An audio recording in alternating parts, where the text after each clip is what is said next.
वंदे महापुरुष ते चरणारविंदम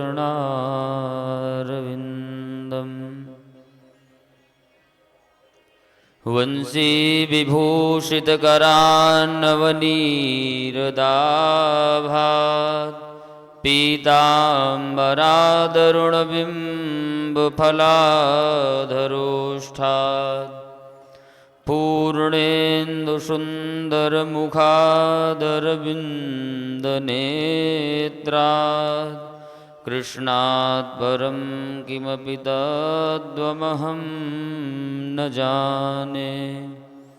कृष्णात् परं किमपि तद्वमहं न जाने। बर्हापीडं नटवरवपुः कर्णयो कर्णिकारं बिभ्रद्वासः कनककपिशं वैजयन्तीं च मालाम् रन्ध्रान् वेणोरधरसुधया पूरयन् गोपवृन्दैः वृन्दारण्यं स्वपदरमणं प्राविशद्गीतकीर्तिः। बोली सच्चिदानंद भगवान की जय। वेणी माधव भगवान की जय। जय जय श्री राधे श्याम। नमः परमहंस स्वादित चरण कमल चिन्मकरंदाय भक्तजनमानस निवासाय श्रीरामचंद्राय नमः। श्री कृष्ण गोविंद हरे मुरारे हे नाथ नारायण वासुदेवा। श्री कृष्ण गोविंद हरे मुरारे हे नाथ नारायण वासुदेव। हे नाथ नारायण वासुदेव। हे नाथ नारायण वासुदेव। हे नाथ नारायण वासुदेव। हे नाथ नारायण वासुदेव। श्री कृष्ण गोविंद हरे मुरारे हे नाथ नारायण वासुदेव। श्री कृष्ण गोविंद हरे मुरारे हे नाथ नारायण वासुदेव। हे नाथ नारायण वासुदेव। हे नाथ नारायण वासुदेव। हे नाथ नारायण वासुदेव। हे नाथ नारायण वासुदेव। श्री कृष्ण गोविंद हरे मुरारे हे नाथ नारायण वासुदेव। कृष्ण गोविंद हरे मुरारे हे नाथ नारायण वासुदेव। पितु मात स्वामी सखा हमारे हे नाथ नारायण वासुदेव। हे नाथ नारायण वासुदेव। हे नाथ नारायण वासुदेव।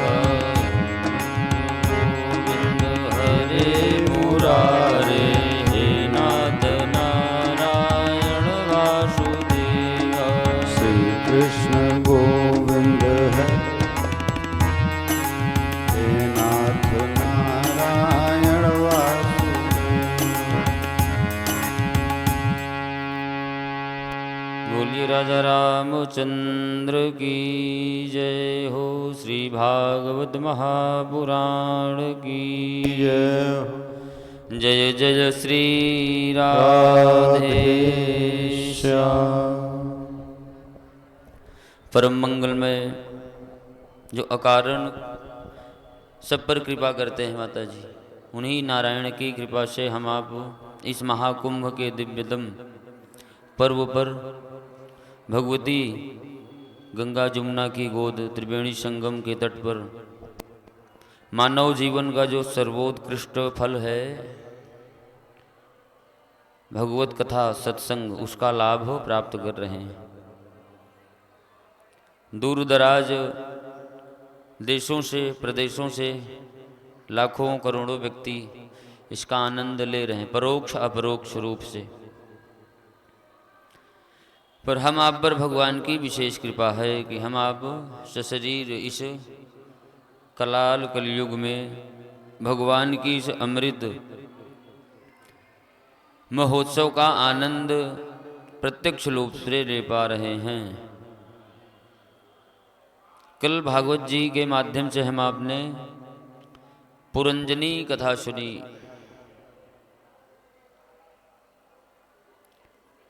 तो वह जो कथा थी वह हम आपके जीवन को एक सीख दे के गई कि भैया आप कितना भी संसार में रम जाइए, संबंधों में रम जाइए या किसी विशेष व्रत जप तप नियम आदि का आश्रय ले लीजिए,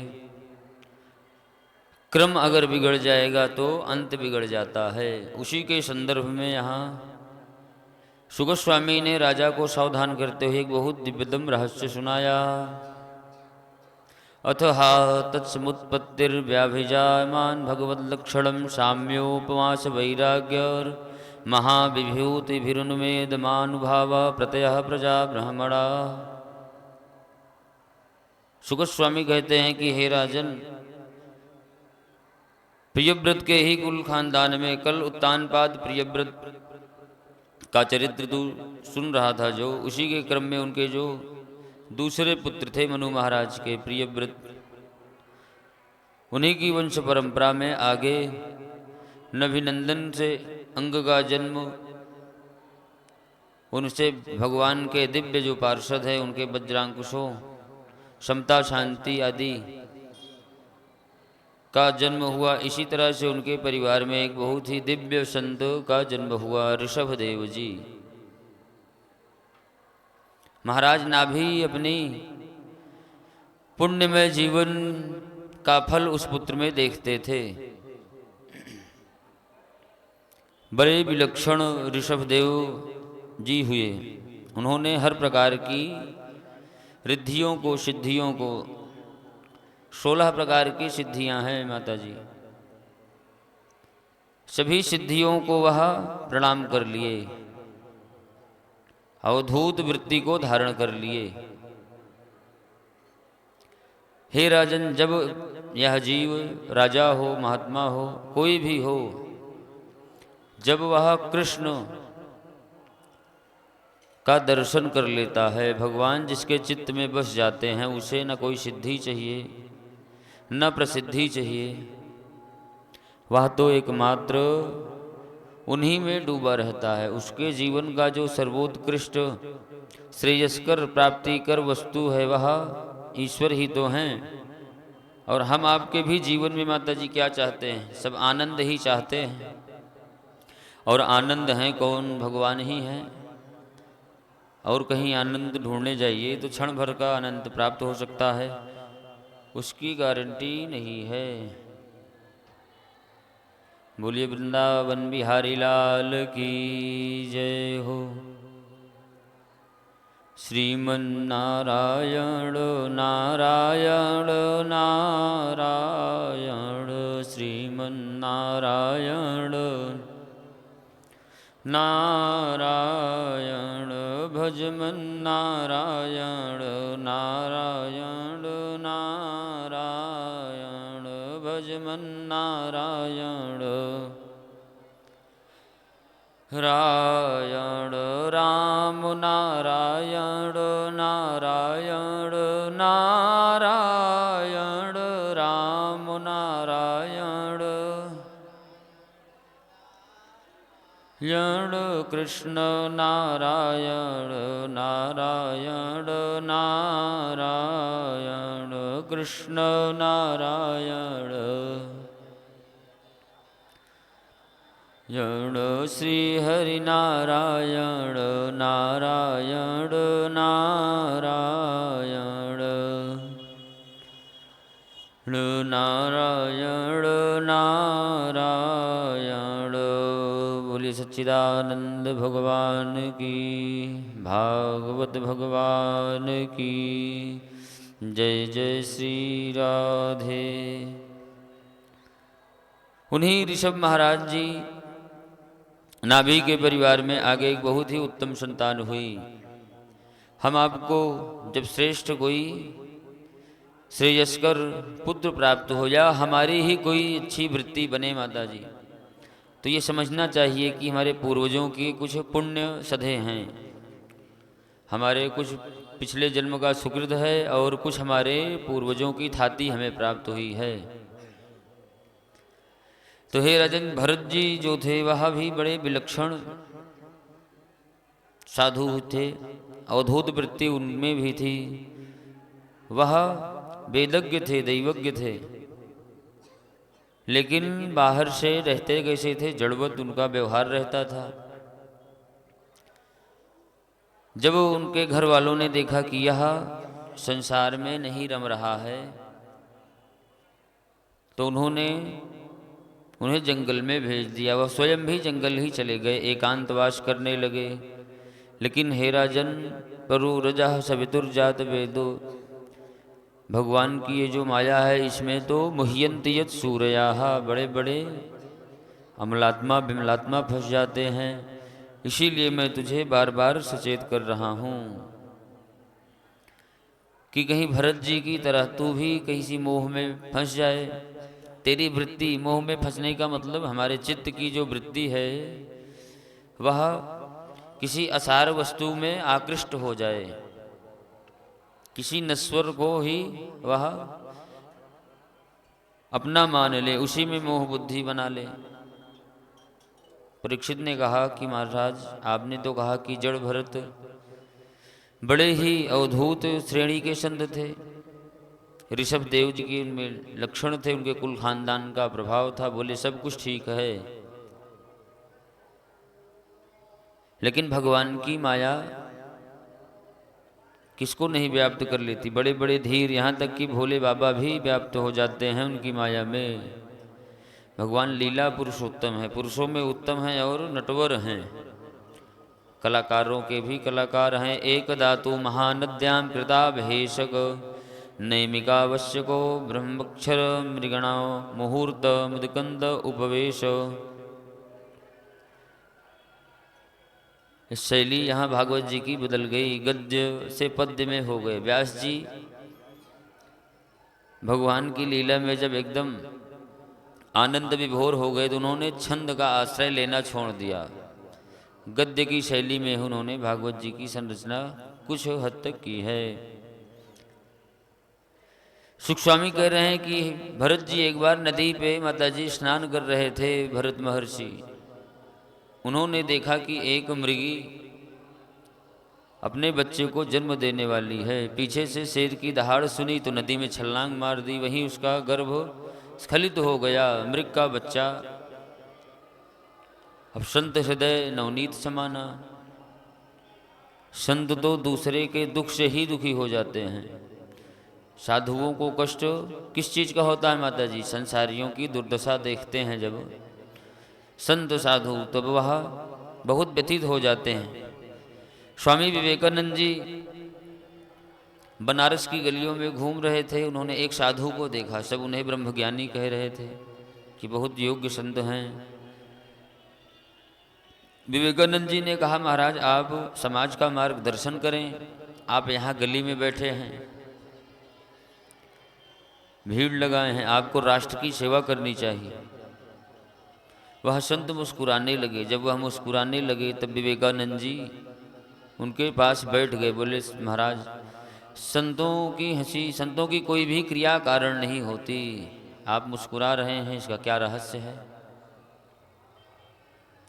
उन्होंने कहा, बेटा कोई बात नहीं, काशी आए हो, भगवान का दर्शन किया? हाँ महाराज दर्शन किया। ठीक है, जाओ, अभी तुम्हें बहुत ही कम समय में जीवन की बहुत बड़ी यात्रा पूरी करनी है। विवेकानंद जी को और आश्चर्य हुआ। वह बलात् उनसे बार बार पूछने लगे, महाराज जी आप अपनी हंसी से पता चल जाता है कि व्यक्ति का भाव क्या है। विवेकानंद जी ने अंदाजा लगा लिया था कि इनकी हंसी जो है वह आश्चर्यजनक हंसी थी। तब संत ने कहा कि हम जैसे जो निष्प्रिय संत हैं उनके भजनों का बल जब इकट्ठा होता है, भगवान देखते हैं कि राष्ट्र में शोधन करना है, तो तुम्हारे जैसे बालकों को वह तैयार करके अपना काम करा लेते हैं निमित्त के सिद्धांत से। तो हम जो कर रहे हैं वह उचित है, हमारे लिए यही उचित है। तुम्हारा प्रश्न भी उचित था, अब तुम दर्शन हो गया, संवाद हो गया, अब तुम जाओ अपना काम करो। बोली सच्चिदानंद भगवान की। तो संत हृदय नवनीत समाना, संतों का जो हृदय होता है ना, वह संत का मतलब साधु ही नहीं, गिरुआ वस्त्र हो, दाढ़ी हो, सरल हृदय जो किसी का दुख न देख सके, लोक परोपकार की भावना जिसमें हो, संत वही है।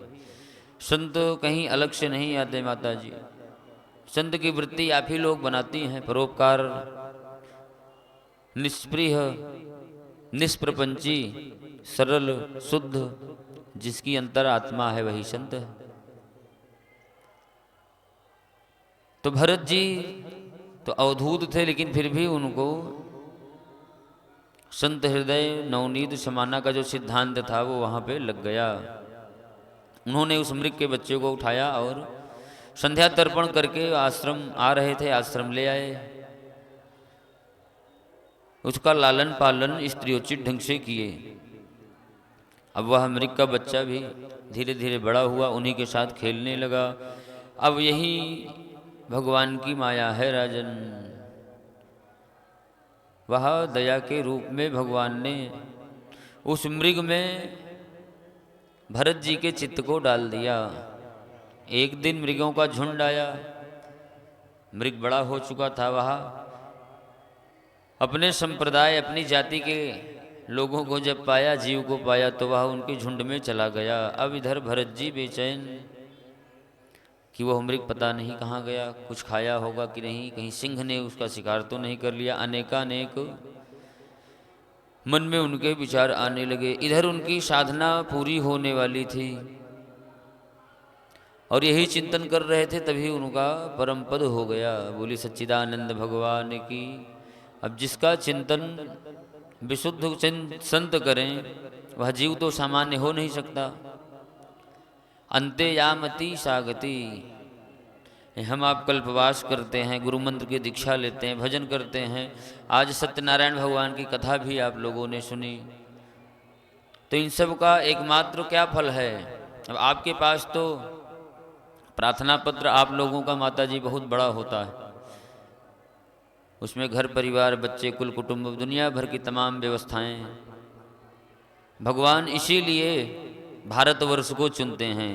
क्यों? क्योंकि ये माँ प्रधान देश है।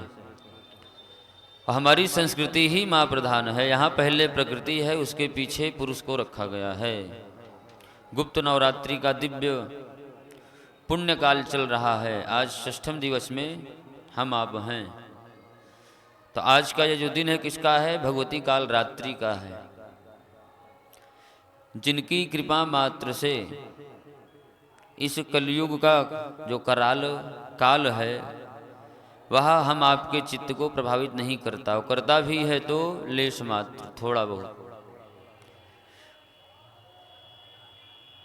तो ऐसी भगवती की शरण में सभी रहते हैं।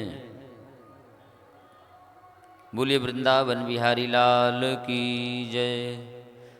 अब जब उनका चित्त बदल गया, अंत काल में उनकी मति, उनका चिंतन बदल गया, तो उनको योनि में बलात् वहीं जाना पड़ा।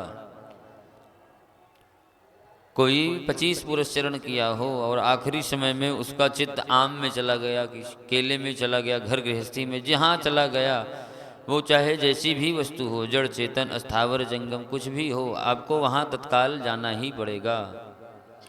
ये सनातन व्यवस्था है।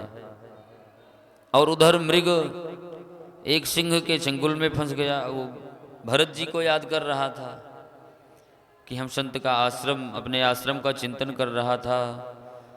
तो नियम दोनों जगह नियम तो एक ही है ना, दोनों जगह लागू हो गया।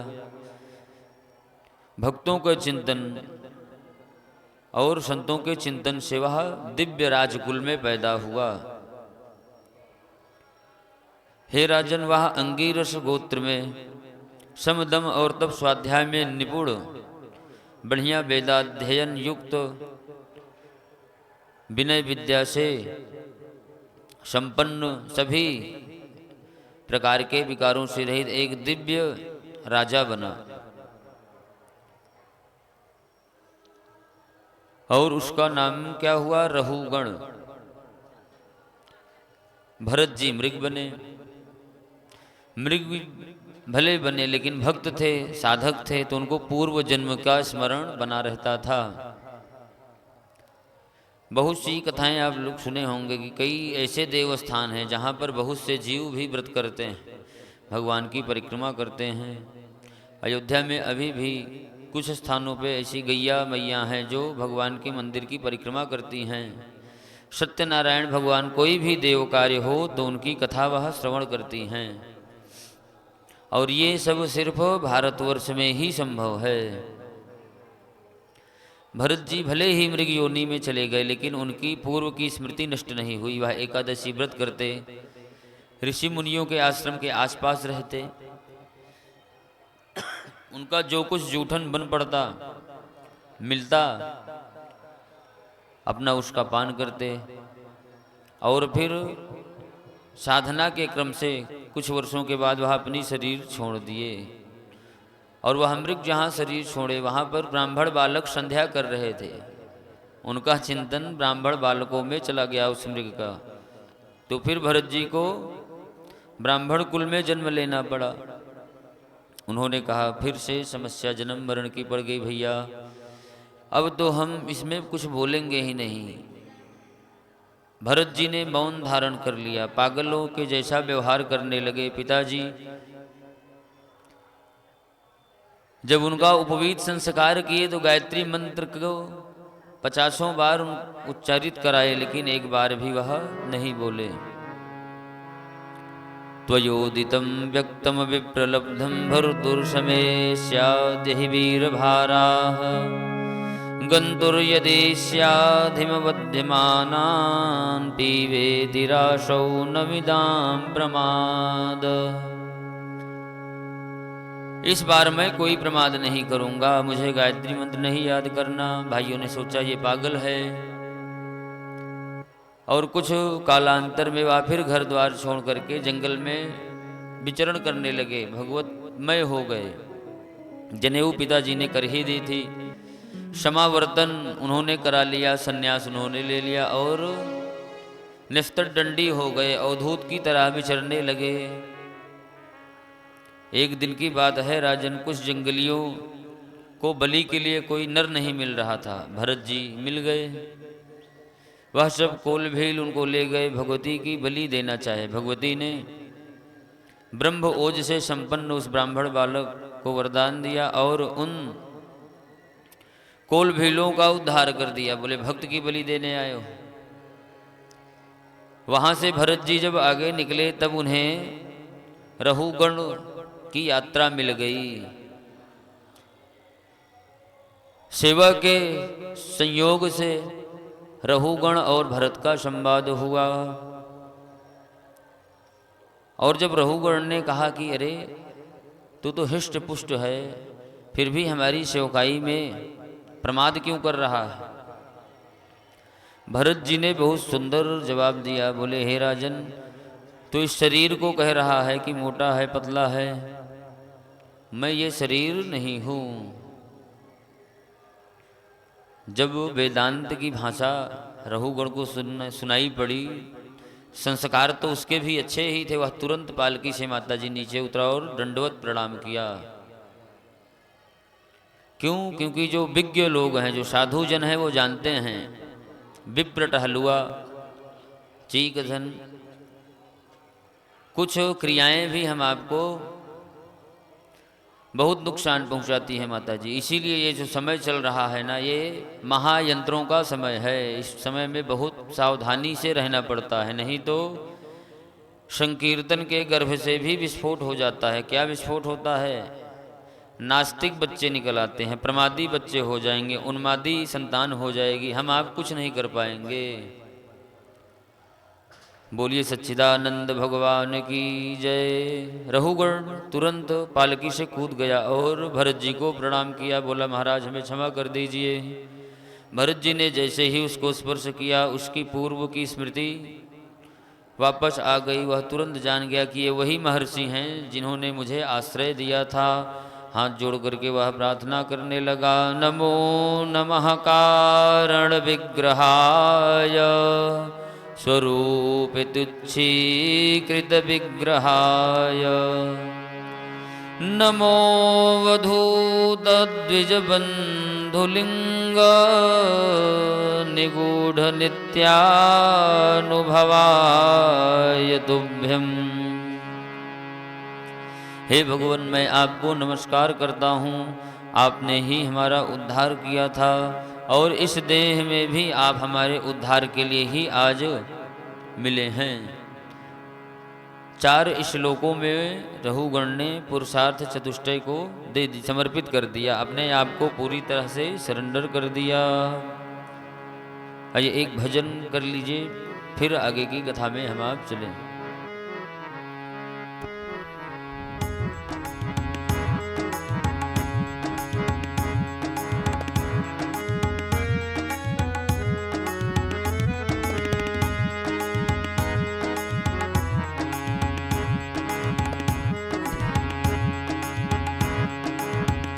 कृष्ण गोविंद गोपाल गाते चलो, कृष्ण गोविंद गोपाल गाते चलो, अपनी मुक्ति का साधन बनाते चलो, अपनी मुक्ति का साधन बनाते चलो। कृष्ण गोविंद गोपाल गाते चलो, कृष्ण गोविंद गोपाल गाते चलो, अपनी मुक्ति का साधन बनाते चलो, अपनी मुक्ति का साधन बनाते चलो। दुख में तड़पो नहीं, सुख में फूलो नहीं, प्राण जाए मगर नाम भूलो नहीं। दुख में तड़पो नहीं, सुख में भूलो नहीं, प्राण जाए मगर नाम भूलो नहीं। मुरली वाले को मन में रिझाते चलो, मुरली वाले को मन में रिझाते चलो, कृष्ण गोविंद गोपाल गाते चलो, कृष्ण गोविंद गोपाल गाते चलो, कृष्ण गोविंद गोपाल गाते चलो, कृष्ण गोविंद गोपाल गाते चलो, अपनी मुक्ति का साधन बनाते चलो, अपनी मुक्ति का साधन बनाते चलो। काम करते चलो, नाम जपते चलो, कृष्ण का कर समय ध्यान करते चलो। काम करते चलो, नाम जपते चलो, कृष्ण का हर समय ध्यान करते रहो। जिंदगी के हर एक गम मिटाते चलो, जिंदगी के हर एक गम मिटाते चलो, कृष्ण गोविंद गोपाल गाते चलो, कृष्ण गोविंद गोपाल गाते चलो, कृष्ण गोविंद गोपाल गाते चलो, कृष्ण गोविंद गोपाल गाते चलो, कृष्ण गोविंद गोपाल गाते चलो। बोलिए राधा माधव सरकार की रहुगण ने जब अनेकानेक स्तुति की। तब जड़ भरत ने कहा कि राजन, यह स्तुति भी हमारे किसी काम की नहीं है और तुम्हारे भी किसी काम की नहीं। तूने अपने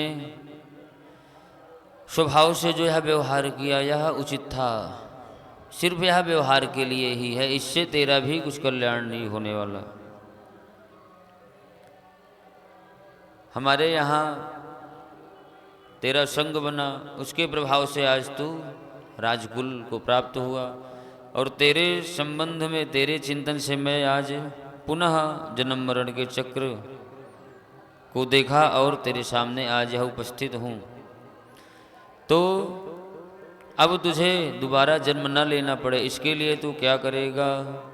राजा हाथ जोड़ करके कहने लगा, अहो नृजन्मखिल जन्म शोभनम किम जन्मभिस्त्वत्पररैव मुष्यन् न यदधृषिकेश यतः कृतात्मनां महात्मनां वा प्रचुरः समागमा। अरे हे गुरुदेव, यह समस्त योनियों में, मैं तो मृग योनि में गया, उस समय मुझे पूर्व की स्मृति नहीं याद थी, लेकिन इस देह से पीछे की जो भी देह हैं उनकी स्मृतियां बराबर याद है।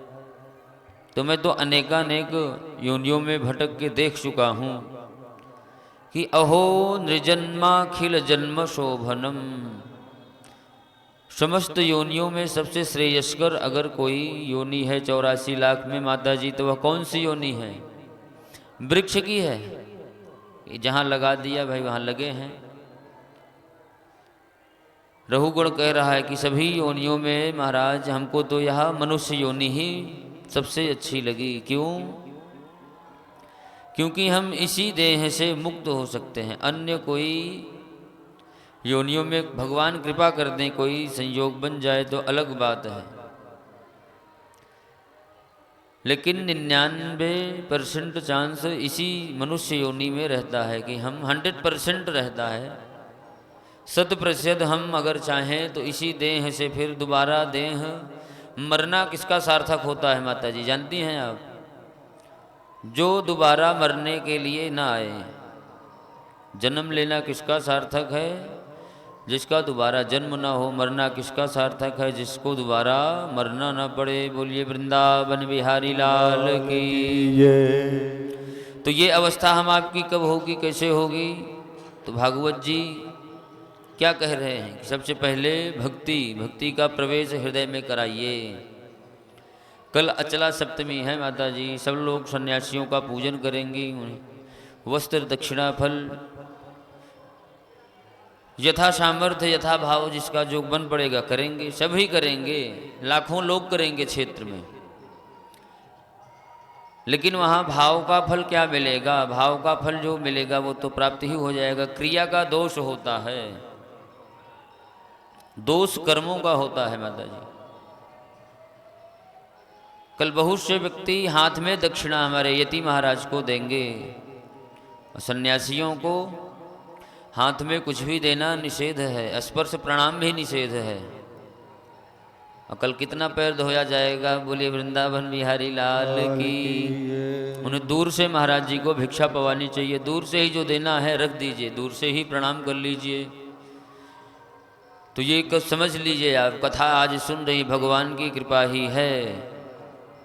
सत्कर्म हम कैसे करें? गीता जी में भागवत जी की इस बात का बहुत विशेष रूप से सूत्रवत आख्यान बताया गया है अर्जुन को कि देशे काले च पात्रे च, जैसा स्थान हो उसके हिसाब से उसकी दक्षिणा, दान, व्यक्ति, योग्यता सब देखी जाती है। मनमाना दान करने का कोई लाभ नहीं होता माता जी, दोष अलग से लग जाता है। क्यों? क्योंकि क्रिया अनर्गल नहीं होती हैं। उल्टी सीधी जो भी क्रिया होगी, उसका जो भी कर्म बनेगा, उसका शुभाशुभ फल हम आपको भोगना ही भोगना पड़ेगा, उससे बच नहीं सकते हैं। उसी के लिए हम आपको ये वर्णोचित शील की सीमा में नित्य कर्म प्राप्त हुआ है कि ब्राह्मण क्षत्रिय वैश्य क्या करें, संध्या करें, 3 टाइम न कर सकें तो एक समय तो जरूर ही करें। जितने भी शुभ शुभ कर्म हैं वह नष्ट हों। और माता जी आप लोगों का क्या है संध्या, आप लोगों की पौराणिक संध्या है, सुबह शाम देहली विनायक का पूजन करें। घर पर सुबह डेहरी, वहाँ पर भगवान गणपति रहते हैं माता दुर्गा के साथ। तो पहले तो माता जी लोग सब बचपन में देखे हैं, घर पर गोबर से डेहरी डेली लीपी जाती थी, वहाँ दीपक जलता था, गंधाक्षत पुष्प चढ़ाया जाता था, और कोई भी उस पर पैर नहीं रखते थे। जिसको आना जाना है लांघ के आए जाएं। कई बार मुझे वहाँ बैठने पर डांट भी पड़ी है, इसलिए याद है विशेष रूप से। आगे जब हम काशी में थे तो विशेष रूप से गुरुजी से पूछे कि वास्तु में जो पूजन होता है उसमें देहली का क्या उपयोगिता है, उसकी क्या भूमिका है। तब गुरुजी ने बताया कि बेटा यहाँ पर वास्तु पूजन जब घर का होता है तो डेहली पर ही वहाँ की कुल देवी देवताओं को बिठाया जाता है। गणेश जी आतिथ्य करते हैं, भगवती उनका स्वागत करती हैं। वहाँ पर दुर्गा भगवती और विनायक के स्वरूप में गणपति जी रहते हैं। बोलिए वृंदावन बिहारी लाल की।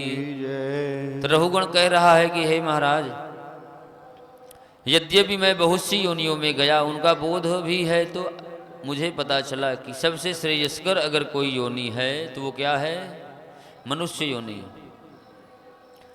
अभी माता जी बेणी माधव भगवान की कृपा हो जाए हम आप पर यहीं पर, और वो कह दें कि कोई वर मांगो,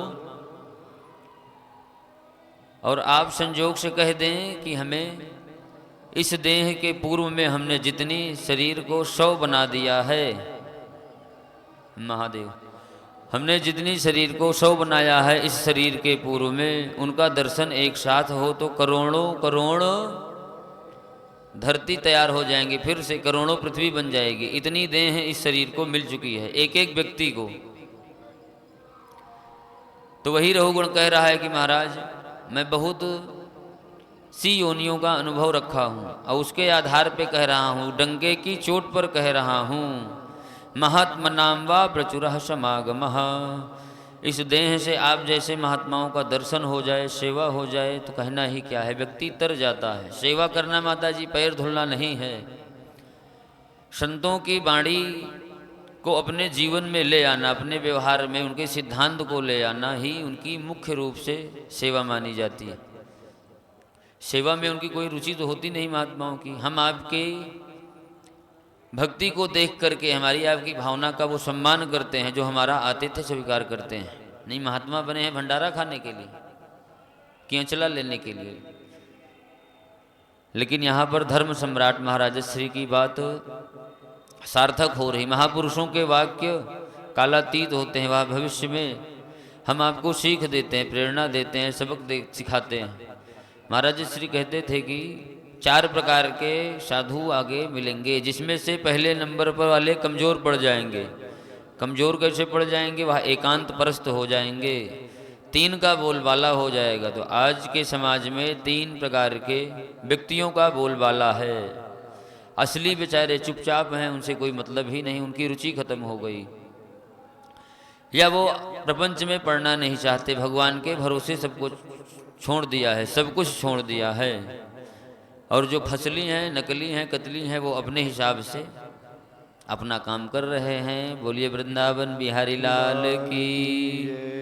तो रघुगण कह रहा है कि आप जैसे महात्माओं का अधिकाधिक समागम तो जीव को प्राप्त होता नहीं, यद किंचित जो संग आप जैसे महापुरुषों का होता है महाराज, नाह्यद भूतम तच्चरणाम्बु रेणुभिः। और उस समय आपके चरण की जो रज है, रेणु माने आपके चरणों की जो मिट्टी है, वह मस्तक पर अगर आ गई तो कहना ही क्या है, फिर तो वह मुक्त हुए बिना नहीं रह सकता। अब चरण की रज लेने का मतलब ये नहीं है माता जी की संत आएँ तो आप उनका चरण कपड़े से पोंछ के सर पे लगा लीजिए। वह जो सिद्धांत अपने मुख से बोल दें उसको आप धारण कर लीजिए, सिरोधार कर लीजिए, यही उनकी चरण रज है। महात्माओं को प्रणाम तो स्पर्श प्रणाम निषेध ही है, स्पर्श प्रणाम सबको निषेध है, प्रणाम दूर से करना चाहिए। अब माताओं को तो विशेष रूप से निषेध है।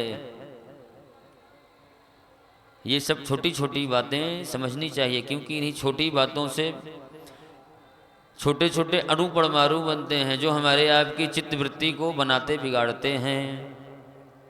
शुक स्वामी कह रहे हैं कि हे उत्तरानंदन, इस प्रकार से जब वह राजा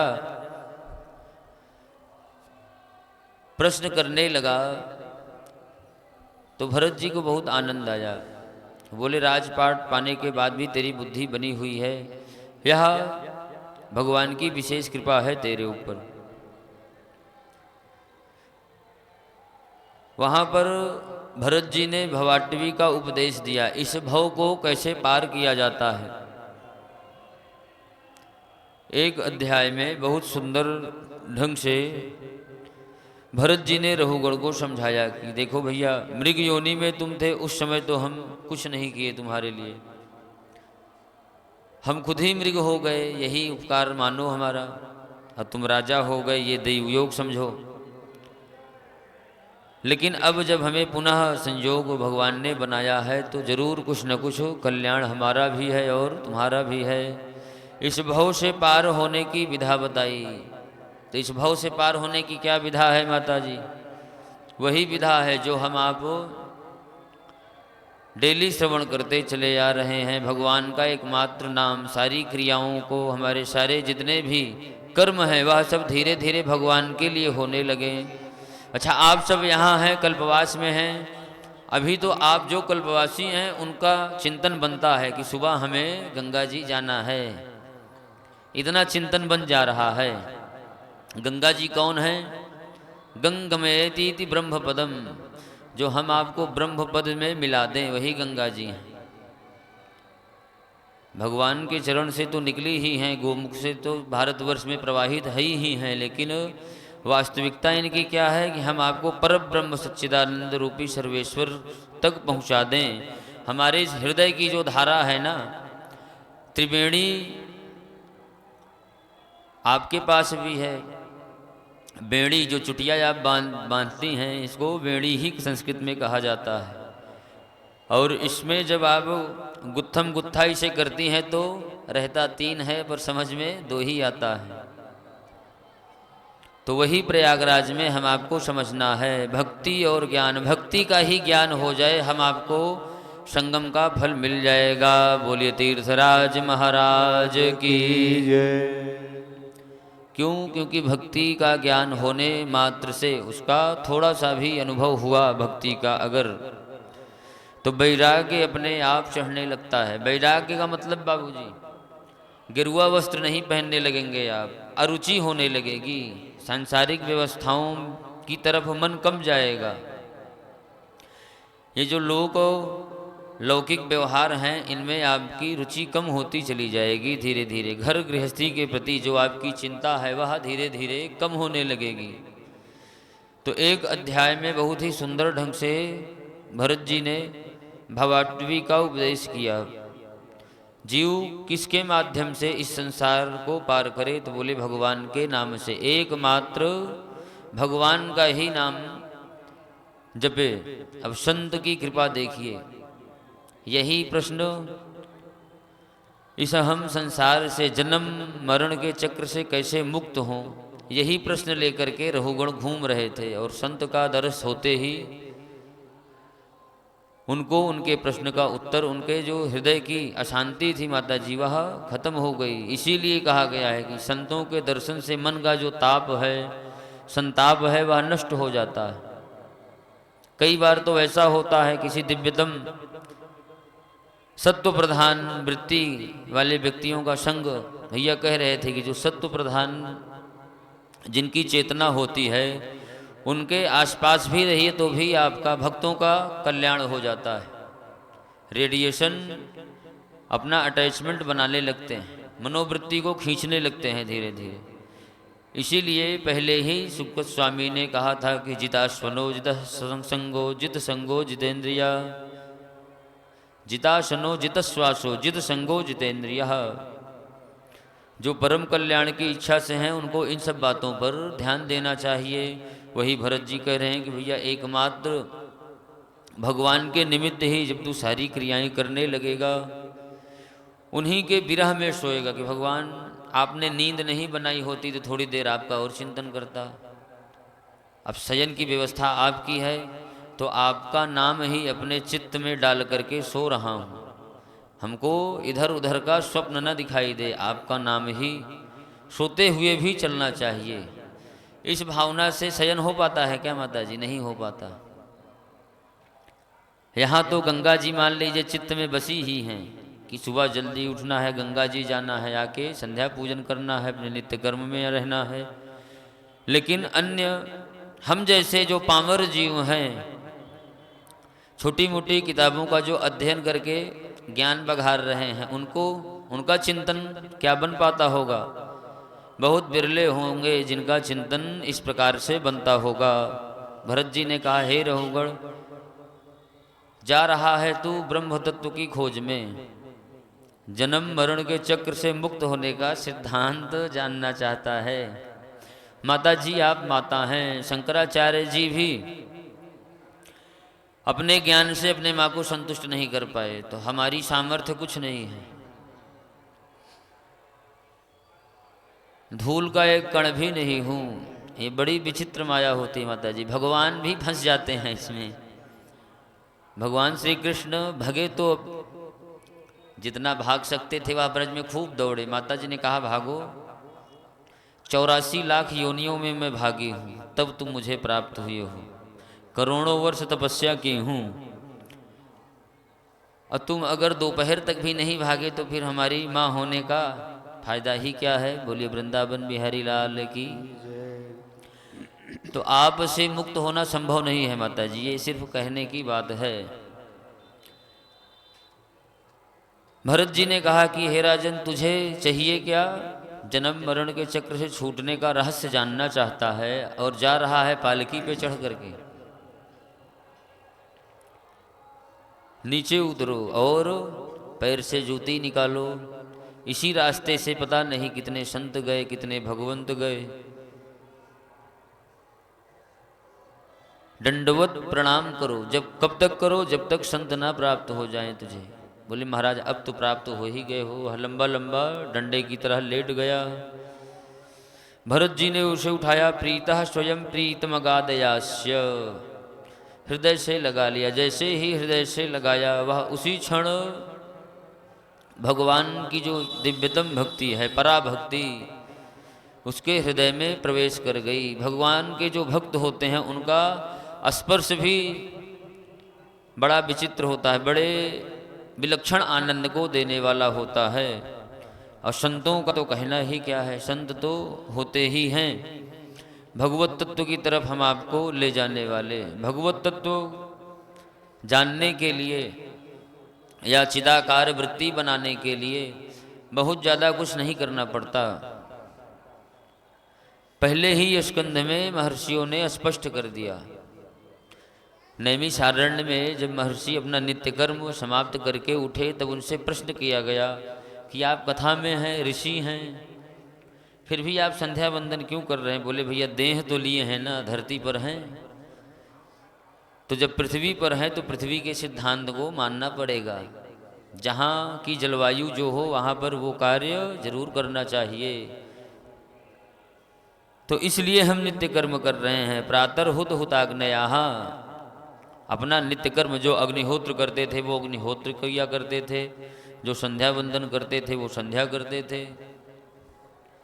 जिसका जो नित्य कर्म था वो नित्य कर्म के बाद ही भगवान की कथा में सब प्रवेश करते थे। बड़े ही दिव्यतम ढंग से एक अध्याय में यहाँ पर भव से पार उतर जाने का रहस्य क्या बताया भरत जी ने? भगवान के नामों का आश्रय, उनकी लीला का आश्रय, उनके भक्तों की सेवा। कैसी सेवा? उन भक्तों के सिद्धांत की सेवा। भगवान के भक्त भी बड़े विलक्षण, भगवान भी बड़े विलक्षण है रहुगण। इसलिए अगर तुझे वास्तव में यह तत्व चाहिए तो पालकी का आश्रय छोड़ना पड़ेगा। नाहं देहो देह भाजाम नृलोके, ये जो तू जिसको राजा समझ रहा है, इस देह की हैसियत कुछ है नहीं। इसकी सिर्फ और सिर्फ दो गति है, या तो ये भस्म बन जाएगी या तो इसको कीड़े खाएंगे। बोलिए वृंदावन बिहारी लाल की। उन्होंने भगवान के स्वरूप में मिले उन संत को प्रणाम किया और अपने राज्य को वापस चला गया। हे परीक्षित, भगवान का यह जो चतुर्दश भुवनात्मक ब्रह्मांड है, इसकी गति बड़ी विलक्षण है। इसमें प्रधान रूप से नियंत्रण सविता का है, सूर्य भगवान का है। वह इस पूरे प्रपंच को देखते रहते हैं और उनकी जो गति है वह और विलक्षण है। 42,000 किलोमीटर प्रति सेकंड भगवान के रथ की गति है भागवत जी के आधार पर। और सूर्य सिद्धांत में भी यही है, वहाँ 41 है, यहाँ 42 है। तो इस तरह से एक चक्र का जो भगवान का रथ है उस पे 60,000 बालखिल्य ऋषि, अनेकानेक दिव्यतम महर्षि, भक्त और बहुत बड़ा एक पुस्तकालय है। भगवान सूर्य भगवान आदित्य लोक में, सवितार लोक में एक बहुत बड़ा ग्रंथागार है। हमारे यहाँ जो ग्रंथ कालक्रम से नष्ट हो जाते हैं, लुप्त हो जाते हैं, वह ब्राह्मण को संध्या क्यों करनी चाहिए बाबूजी? जानते हैं? क्योंकि वह ब्रह्म ज्ञानी, ब्रह्म वर्चस्वी हो। वर्चस्वी का मतलब कालक्रम से जो सिद्धांत नष्ट कर दिए गए हैं और दूषित हो गए हैं, भगवान सूर्य की प्रेरणा से, उनकी कृपा से वह ज्ञान उसके अंतःकरण में प्रकट होता है। ये वेद मंत्र पुराण कैसे लिखे गए? भगवान सूर्य, नित्य कर्म का विधान ही इसीलिए किया गया है। उसमें पहले आचमन में ही कहा जाता है कि ऋचम वाचम प्रपद्ये, जो अनादि है, जो एकमात्र शाश्वत सत्य है, मैं उसी क्षीर का पान कर रहा हूँ, वही नीर हमारे शरीर में प्रवाहित है। संध्या में हम आप सब 3 बार यही बोलते हैं कि हृदम च सत्यम चाभिद्धा तपशोध्य जायत ततो रात्र जायत। ये दिन रात तो पहले भी था। कैसे बोले? यथा पूर्व अकल्पयत। तो इस सिद्धांत की प्राप्ति कब होगी? जब हम आप वर्णोचित शील में जाएंगे। हे राजन, भगवान सूर्य का जो रथ है वह बड़ा विलक्षण है। एक चक्का है उसमें। भगवान के रथ की पहिया कितनी है? एक चक्री है भगवान सूर्य का रथ। 7 घोड़े हरे उस पे जुते हुए हैं और भगवान सूर्य 60,000 बालखिल्य ऋषियों के सहित अनेकानेक भक्त एवं अनेकानेक जो भी भगवत परायण लोग हैं उनको शिक्षा देते रहते हैं। भगवान सूर्य की सिर्फ और सिर्फ एक ही ड्यूटी है, पढ़ाना। वह हमेशा अध्ययन में लगे रहते हैं और रथ उनका गतिशील रहता है। बोलिए वृंदावन बिहारी लाल की जय।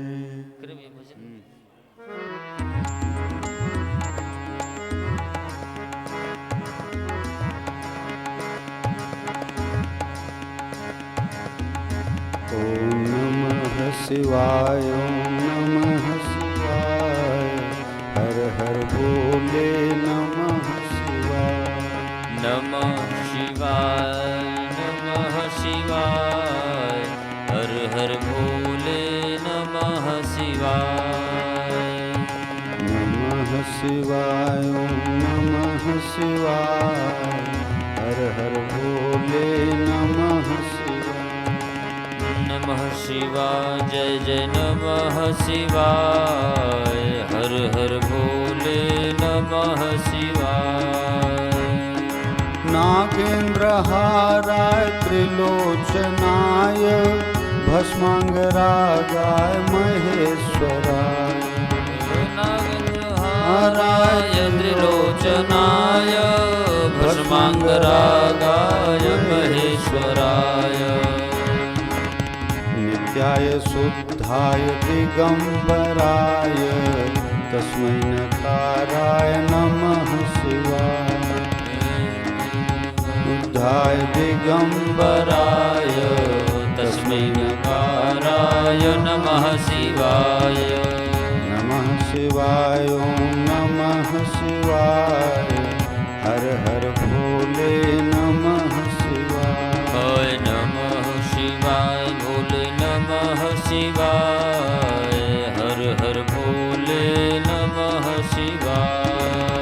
नमः शिवाय ओम नमः शिवाय हर हर भोले नमः शिवाय नमः शिवाय नमः शिवाय हर हर भोले नमः शिवाय नमः शिवाय नमः शिवाय हर हर भोले नमः शिवाय नमः शिवाय भोले नमः शिवाय हर हर भोले नमः शिवाय नमः शिवाय नमः शिवाय हर हर भोले नमः शिवाय नमः शिवाय नमः शिवाय हर हर भोले नमः शिवाय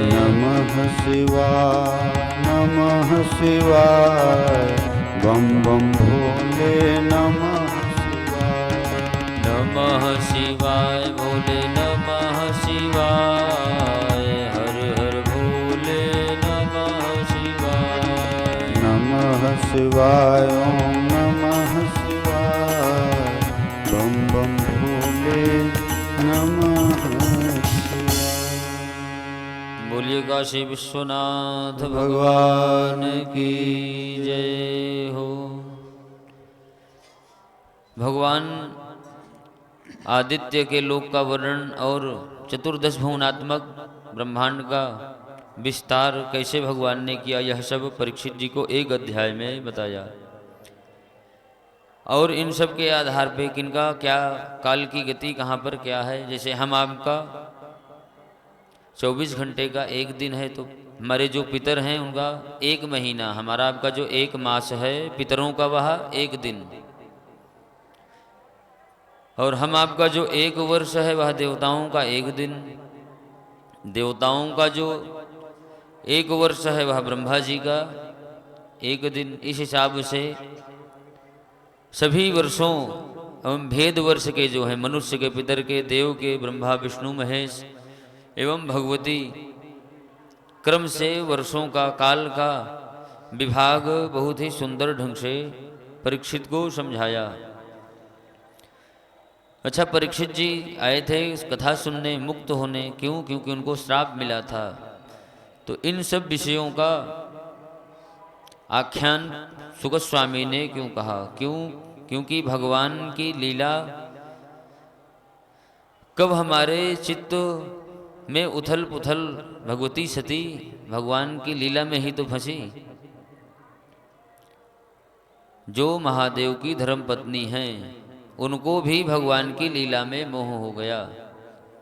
तो भगवान की एक से एक दिव्यतम कथाएं भागवत जी में हैं, अनेकानेक महाभागवतों का आख्यान भागवत जी में है। परीक्षित के बुद्धि में कहीं कोई संशय ना बैठ जाए, इसलिए इन सब बातों को बहुत विस्तृत ढंग से सुगत स्वामी ने सुनाया है। यस्या स्वरूपम कवयो विपश्चितो गुणेषु दारेषु जातवेदसं मंथन्ति मंथा मनसा ददिक्षवो गूढ़ं क्रियार्थैर्नम इतिरात्मने। यस्या स्वरूपम कवयो विपश्चितो हो, जिनके स्वरूप का बखान कवि, योगी और ध्यानी करते रहते हैं, और भक्त जिन सच्चिदानंद सर्वेश्वर को अपने हृदय में भजते रहते हैं, वही नमो भगवते अकुपाराय सर्व सत्व गुण विशेष विशेषणया उपलक्षिताय। वो जो सर्वेश्वर हैं, न तो वह गाली से ही उनको कोई लेना देना होता है, ना ही स्तुति से ही लेना देना होता है। तो फिर माता जी भगवान चाहते क्या हैं? सुगत स्वामी जी ने ऐसी ऐसी कथा परीक्षित को सुनाई कि परीक्षित हाथ जोड़ करके खड़े ही हो जाते थे जगह जगह। भागवत जी में बहुत से ऐसे चरित्र हैं जो बुद्धि में घुसते ही नहीं हैं, दिमाग में हम आपकी माता जी नहीं आता। ब्रह्मांड का विस्तार है, भगवान आदित्य के लोक का विस्तार, यहाँ तक कि सूर्य भगवान के रथ की गति तक का वर्णन सुगत स्वामी ने कर दिया है। अब हम आप सोचेंगे कि सूर्य के रथ की गति से हमारा क्या लेना देना? तो लेना देना है माता जी। क्यों? क्योंकि हम आप उन्हीं के प्रकाश से आनंदित होते हैं। उस विज्ञान को जब समझेंगे, उनकी महत्ता को, भगवान सूर्य को अर्घ्य क्यों दिया जाता है? क्योंकि हमारे जितने भी कर्म सात्विक बने उसका लाभ हमको यहाँ प्राप्त हो जाए। बिना सूर्य प्रणाम, भगवान सूर्य को अर्घ्य दिए बिना जो भी कर्म किया जाता है वह सब बाल खिल्ले ऋषि वहाँ पर ऑन ड्यूटी बैठे रहते हैं महाराज। वो छुट्टी नहीं लेते। उनको न कुंभ में जाना होता है, न बद्रीनाथ, न केदारनाथ। उनका एक ही काम है, वह देखते रहते हैं कि जो जो मनुष्य अपना नित्य कर्म नहीं कर रहा है उसका नित्य कर्म वो स्वयं करते हैं। हम आप संध्या नहीं करेंगे, गायत्री नहीं जपेंगे, तो हमारे नाम की संध्या वो कर लेंगे। तो क्या संध्या छोड़ दी जाए? नहीं। हमारे आपकी जितने भी सात्विक क्रियाएं होंगी उसका फलादेश इस देह को फिर नहीं मिलेगा। बोलिए सच्चिदानंद भगवान की। कर्ता से सर्गा दिश यो न बध्यते न हन्यते देहगतोपि दैहिकै। हम इस देह के द्वारा जो भी क्रिया करेंगे, अगर वह कर्म विधिवत सिद्धांत के अनुरूप नहीं है तो उसका फलादेश शुभाशुभ जो भी होता है इस शरीर को नहीं प्राप्त होता है। हे राजन, इस प्रकार से 7 द्वीपों की संरचना भी बड़ी सुंदर भगवान ने बनाई है। उसी के अंतर्गत तो ये प्लाक्ष जम्बूद्वीप में बैठा हुआ है। और जम्बूद्वीप में भी इस पृथ्वी का जो हृदय स्वरूपी स्थान है भारतवर्ष, वहाँ पर तू विराजमान है। क्यों? क्योंकि तेरे ऊपर, तेरे पूर्वजों के ऊपर भगवान की विशेष कृपा थी। इसलिए बड़ी ही सावधानी से तू कथा का श्रवण करो, भगवान की दिव्य लीलाओं के आख्यान को अपने हृदय में बैठाओ। नहीं तो बड़े बड़े महर्षि जिस तरह से दुर्दशा को प्राप्त हो जाते हैं वही गति तुम्हारी भी हो जाएगी। भगवान के जो भक्त हैं, आगे और भी दिव्य चरित्र आएंगे जहाँ पर भगवान ने स्वयं अपने शाप का विमोचन कर दिया पर भक्त पे आँच नहीं आई। भगवान का एक नाम ब्राह्मण्य देव भी है। भगवान को सबसे अधिक प्रिय विप्रधेनु सुरसंत हित, इन्हीं के लिए तो भगवान का अवतार ही होता है।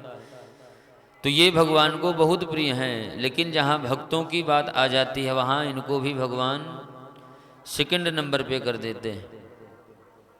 आगे के आख्यानों में हम आप चर्चा सुनेंगे।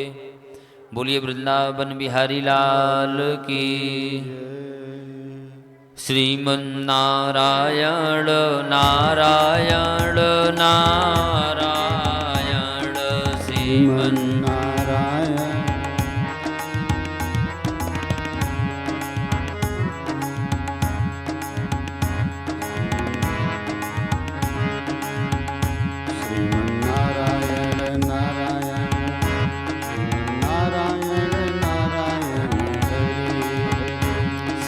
नारायण नारायण हरि हरि। नारायण नारायण हरि।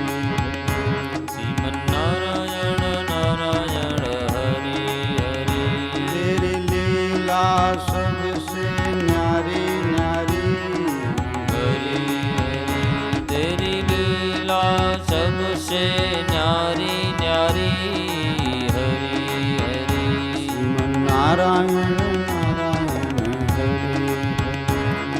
नारायण नारायण हरि हरि। भजमन नारायण नारायण हरि हरि।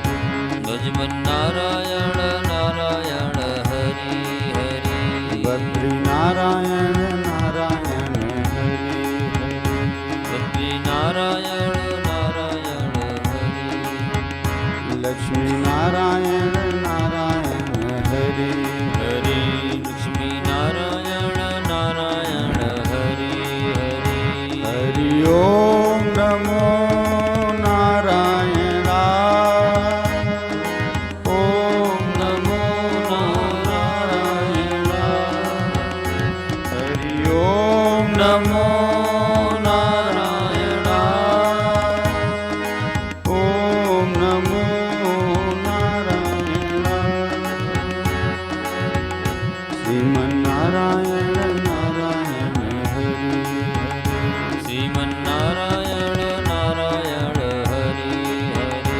भजमन नारायण नारायण हरि हरि। श्रीमन्नारायण नारायण हरि हरि। लक्ष्मी नारायण नारायण हरि हरि। लक्ष्मी नारायण नारायण हरि हरि। तेरी लीला सबसे न्यारी न्यारी हरि हरि। तेरी लीला सबसे न्यारी न्यारी हरि हरि। श्रीमन्नारायण नारायण हरि हरि। श्रीमन्नारायण नारायण हरि हरि। भजमन नारायण नारायण हरि हरि भजमन्नारायण नारायण हरि हरि। सत्यनारायण नारायण हरि हरि।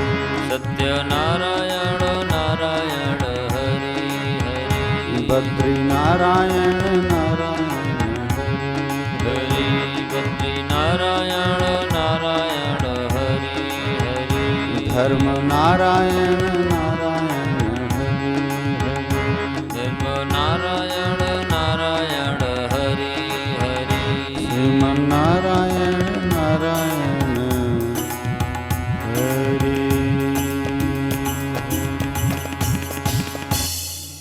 बोलिए राधा माधव सरकार हर की जय। तो यहाँ आज के आख्यान में एक बात विशेष रूप से हम आपको ये जरूर समझ लेनी चाहिए। धर्म सम्राट महाराज श्री से अयोध्या में एक भक्त ने प्रश्न किया। बोले महाराज जी, जिसकी लौ भगवान में लग गई हो, क्या वो भी अपने वर्णोचित शील के आधार पर नित्य कर्म ना करे तो उसको उसका दोष लगेगा? महाराज जी हंसने लगे। बोले तुमको कैसे पता चलेगा कि उसकी लौ भगवान से लगी है? भक्तों का जो आचरण होता है वो विशुद्ध आचरण होता है। शास्त्रोचित आचरण उनका भगवान बना देते हैं। इसलिए जो भक्त होगा वह तो उसका आचरण सिद्धांत संपन्न ही होगा। फिर भी हम तुम्हारे प्रश्न का उत्तर एक लाइन में दे रहे हैं कि कोई कितना भी बड़ा अपने आप को कहे मैं ध्यानी हूँ ज्ञानी हूँ, अगर वह अपना स्वयं का नित्य कर्म नहीं मान रहा है तो समझ लो कि वह अभी तत्व तक नहीं जा पाया और जा भी नहीं पाएगा। तो भैया देह क्यों मिली है? अगर भक्त तुमको बनना ही होता तो बचपन से ही भगवत भक्ति दिख जाती है। वीरवान जो होनहार है उनके चीखने पात होते हैं, पालने में ही पूत का पाँव समझ में आ जाता है। तो प्रयास पूर्वक अपने नित्य आचरण को करना चाहिए, उसमें कोई प्रमाद नहीं करना चाहिए। उसके बाद जो भी करोगे वह सोने में सुहागा बनेगा। नहीं तो कर्म का फल तो मिलेगा ही मिलेगा। कर्म अच्छा हो बुरा हो, शास्त्रोचित हो चाहे ना हो, वह जो आप करेंगे उसका जो फलादेश है वह बनेगा। सुरक्षित रिस्टोर कर लिया जाता है, लिख लिया जाता है। अपने समय पे आपको उसका भोग करना ही पड़ेगा। इसलिए कल आप सब बड़ी ही सावधानी से संतों का दर्शन स्पर्शन करें और ये बात जरूर माने, दूर से ही माता जी व्यवहार रखा करें। साधु संत ब्राह्मण आचार्य कोई भी हो प्रणाम कीजिए, अच्छी बात है, पर थोड़ा सा स्पर्श प्रणाम तो बिल्कुल ही ना करें। और कल विशेष रूप से आपको इसलिए बता रहे हैं कि याद कथा के माध्यम से याद आ गया कि कल अचला सप्तमी है, संतों का पूजन होगा, उसमें भी दंडी महाराज जी का पूजन होगा। तो दंड ग्रहण मात्रेण नरो नारायणो भवेद। दंड ग्रहण करने वाले व्यक्ति को हम आप श्रीमन नारायण की दृष्टि से देखते हैं। गृहस्थों का स्पर्श सन्यासियों को निषेध है, लेकिन काल की विलक्षण महिमा है। सब सीताराम चल रहा है मामला, तो कलयुग है ऐसा मान के अवॉइड भी नहीं करना चाहिए। जब बात जो जहाँ से ठीक ठीक पता लगे उसको अनुपालन में ले लेना चाहिए। बोलिए वृंदावन बिहारी लाल की जय हो। आज वाणी को यहीं विराम है। हरिनाम संकीर्तन के साथ में सभी लोग भगवान का भजन करते हुए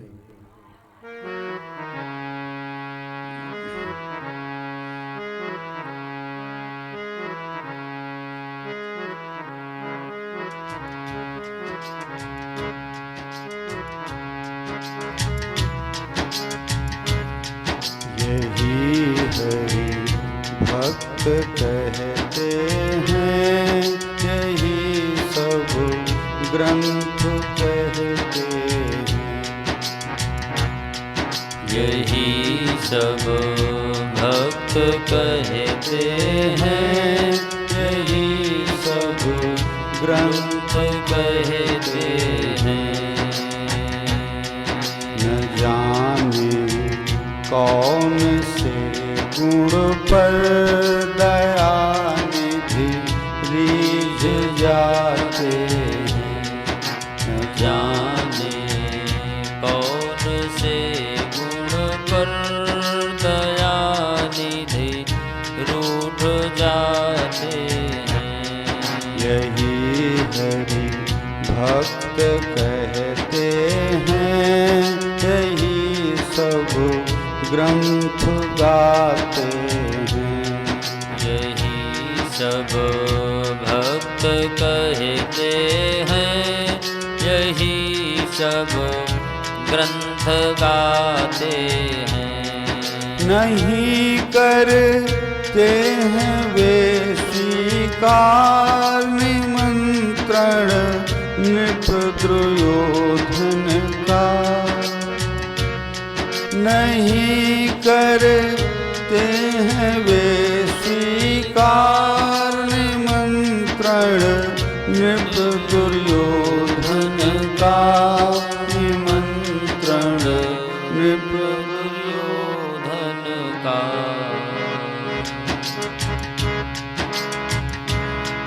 विदुर के घर पहुँच छिलकों का सादर भोग पाते हैं। विदुर के घर पहुँच छिलकों का सादर भोग पाते हैं। यही हरि भक्त कहते हैं, यही सब ग्रंथ गाते हैं। यही सब भक्त कहते हैं, यही सब ग्रंथ गाते हैं। न जाने कौन से गुण पर दयानिधि रीझ जाते हैं। न जाने कौन से गुण पर दयानिधि रूठ जाते हैं। न आए मधुपुरी से दुख दशा सुन करके प्रभु जी। न आए मधुपुरी से दुख दशा को सुन करके प्रभु जी। दशा को सुन करके प्रभु जी। द्रौपदी की दशा सुनकर द्वारिका से दौड़ आते हैं। द्रौपदी की दशा सुनकर द्वारिका से दौड़ आते हैं। यही हरि भक्त सब कहते, यही सब ग्रंथ गाते हैं। यही सब भक्त कहते हैं, यही सब ग्रंथ गाते हैं। न रोए वन गमन में श्री पिता की वेदनाओं पर। न रोए वन गमन में श्री पिता की वेदनाओं पर। पिता की वेदनाओं पर उठाकर गीत को निज गोद में आंसू बहाते हैं। उठाकर गीध को निज गोद में आंसू बहाते हैं। यही हरि भक्त कहते हैं, यही सब ग्रंथ गाते हैं। सब भक्त कहते हैं, यही सब ग्रंथ गाते हैं। कठिनता से चरण धोकर मिले कुछ बिंदु विधि हरि को। कठिनता से चरण धोकर मिले कुछ बिंदु विधि हरि को। मिले कुछ बिंदु विधि हरि को। ओ चरणों दत्त स्वयं के वट के घर जा कर लुटाते हैं।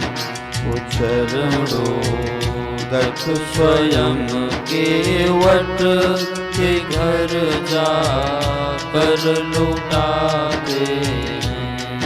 यही हरि भक्त कहते हैं, यही सब ग्रंथ गाते हैं। यही सब भक्त कहते हैं, यही सब ग्रंथ गाते हैं। न जाने कौन से गुण पर दयानिधि रीझ जाते हैं।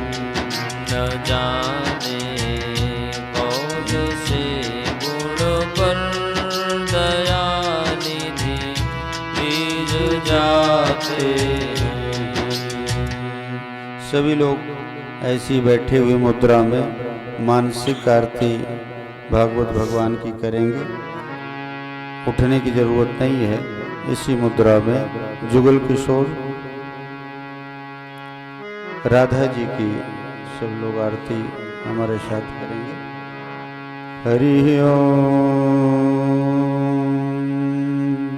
सच्चिदानंद रूपाय विश्वोत्पत्त्यादि हेतवे तापत्रय विनाशाय श्री कृष्णाय वयम्।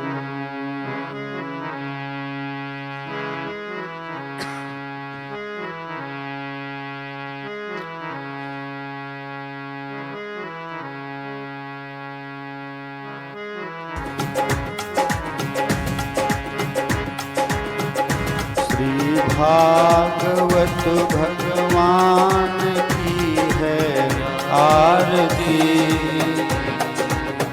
पापियों को पाप से है तारती। श्री भागवत भगवान की है आरती। पापियों को पाप से है तारती।